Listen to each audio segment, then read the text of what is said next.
पश्चिम बंगाल में उच्च न्यायालय ने आज तृणमूल कांग्रेस के दावे को जिस प्रकार से निरस्त कर दिया है, उससे संवैधानिक दृष्टि से यह बात स्पष्ट हो गई है कि तृणमूल कांग्रेस का दावा नैतिक और संवैधानिक दृष्टि से सर्वथा अनुचित था।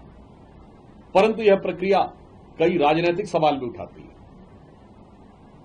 हम सवाल पूछना चाहते हैं तृणमूल कांग्रेस से।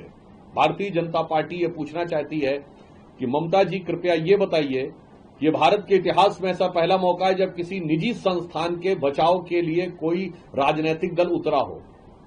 यदि आपका यह कहना सही है कि आपकी पार्टी की सारी स्ट्रेटजी एक निजी संस्थान के पास थी, इसका अर्थ यह हुआ कि तृणमूल कांग्रेस का शीर्ष नेतृत्व मानता है कि उसके समस्त वरिष्ठ नेता कार्यकर्ता नाकारा हैं और वह रणनीति बनाने में पूर्णतः अक्षम है।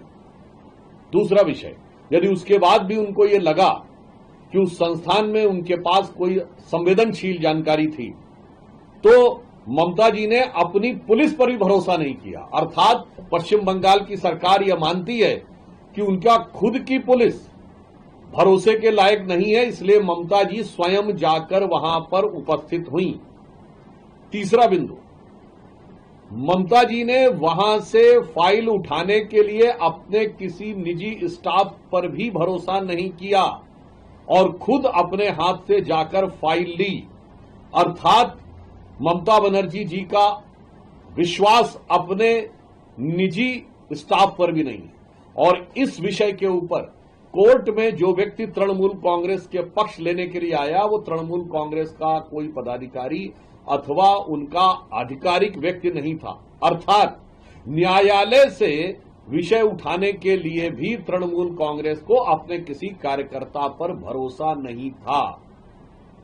यानी बहुत साफ है कि ना उन्हें अपने नेताओं पे भरोसा, ना अपने कार्यकर्ताओं पे भरोसा, ना अपनी पुलिस पे भरोसा, ना अपने निजी स्टाफ पे भरोसा, या न्यायालय में मुद्दई बनने के लिए अपने किसी कार्यकर्ता पर भरोसा।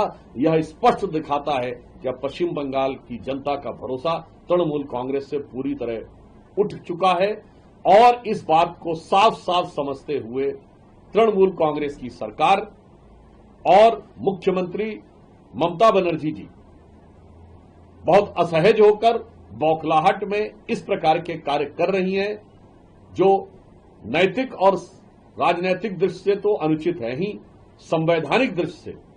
और मैं पूछना चाहता हूं इंडी गठबंधन के लोगों से कि न्यायालय की प्रक्रिया में हंगामा करके बाधा डालने का प्रयास